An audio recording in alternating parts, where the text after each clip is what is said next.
Discord, então explica para nós sobre o indulto e sobre graça, né, que foi concedida ao Daniel Silveira, um assunto que está recente, que está gerando bastante discussão sobre o que é e o que não é, o que pode, o que não pode. Todo mundo acho que está com um pouquinho de dúvida em relação a esse assunto. Sim. Então, existe duas espécies de indulto. O indulto coletivo e o indulto individual, também chamado de graça. O indulto coletivo é decretado todo ano pelo presidente da República, até o pessoal chama de indulto natalino, porque normalmente no final do ano, né?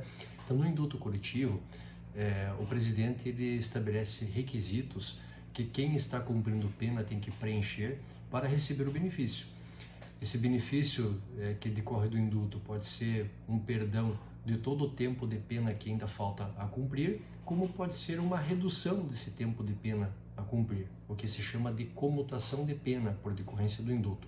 Então, esse indulto coletivo, ele não é direcionado para uma certa pessoa.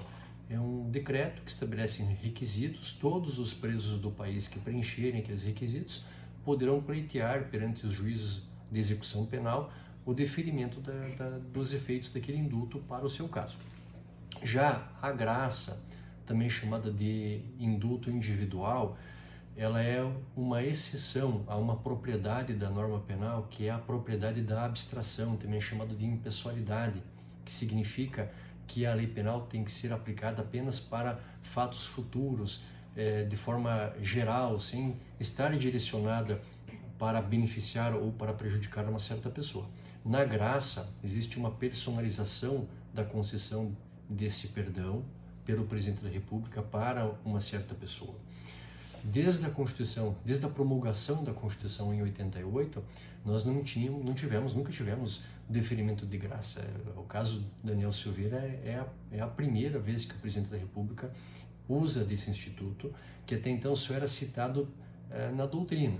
A doutrina vinha apontando que a graça, como uma indulgência, como um ato de perdão, de benevolência do presidente da República, que isso estaria vinculado ao merecimento do condenado,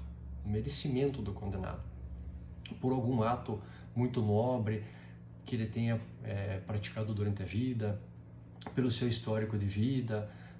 Alguns autores chegam a dizer que deveria estar inscrito no livro de mérito, que como ocorre com a viúva do presidente Tancredo Neves, que está com o seu nome inscrito nesse livro de mérito por merecimentos.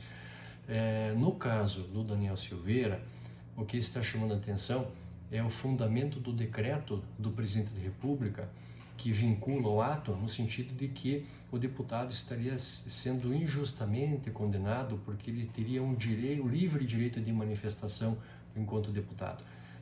Isso faz com que o presidente da República esteja concedendo a graça como se ele fosse um órgão recursal, um órgão revisor da decisão do STF, porque está ingressando numa discordância quanto ao mérito da decisão do STF e não concedendo o benefício por um merecimento que o condenado teria.